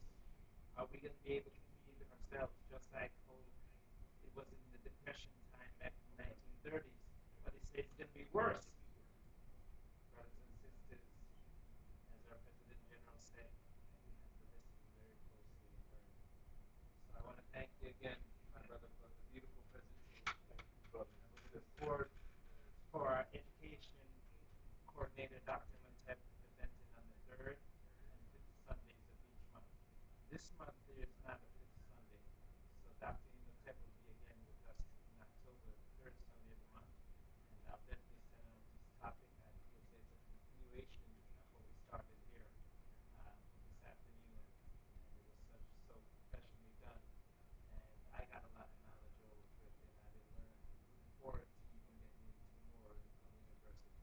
Because what this is what the Honorable Marcus Josiah Garvey said we have to do. We have to form our own universities and our own forms of higher learning institution. And Dr. Imhotep, he did this, and he set up the Communiversity for us. So the Communiversity is ready to form. We just have to join in as students. And when you go to the rbg1nation.bing.com, please make a contribution. Dr. Imhotep, he only asks for $10 a year. Contribution a year, $10 a year. That's the tuition. That's minimum. That's just to keep the site up. That's just to keep the hosting. Exactly. I did it. Can't pay me. You know what I'm saying? Exactly. So all members of Division 421, it's an executive order, and I know our lady president endorses. We're asking you to pay that minimum of $10 a year, so that way, if we keep ourselves employed, we wouldn't have to go work for the system. Each one of us, our lady president was talking with me earlier, saying that boy, she'd do anything to get off the plantation. We all got to get off the plantation because it's killing us out, taking us away from the cause, and taking away our power, and giving them the power. But we have the power because once we set our mind to it, we can achieve it. And at this time, I would like to ask Lady President, is there anything you would like to add? Okay. And Reverend Sanders, our division elder, because you know we always have to hear from the elders each day. Would you like to add anything, Reverend Sanders?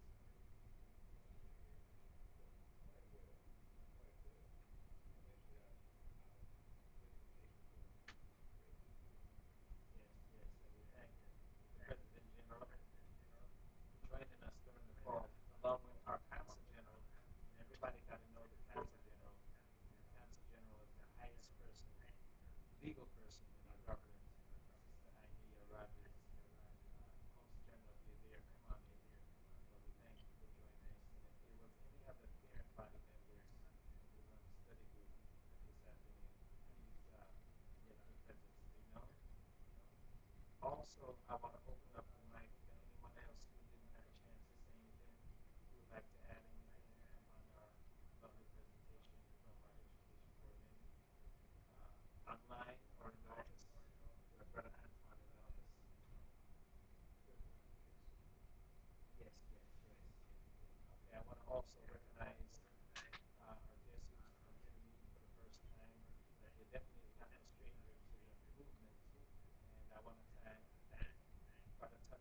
was building here at the office, and he brought our brother and sister together, our brother Ajama, and we thank you, brother Ajama, and the sister who spoke so eloquently, put the reasoning in a perspective that I never heard before, and I thank you, sister. And your name again? Sister Kalaika, who joined us in the office, so we want to definitely acknowledge our first time guests and visitors. And is there anyone else on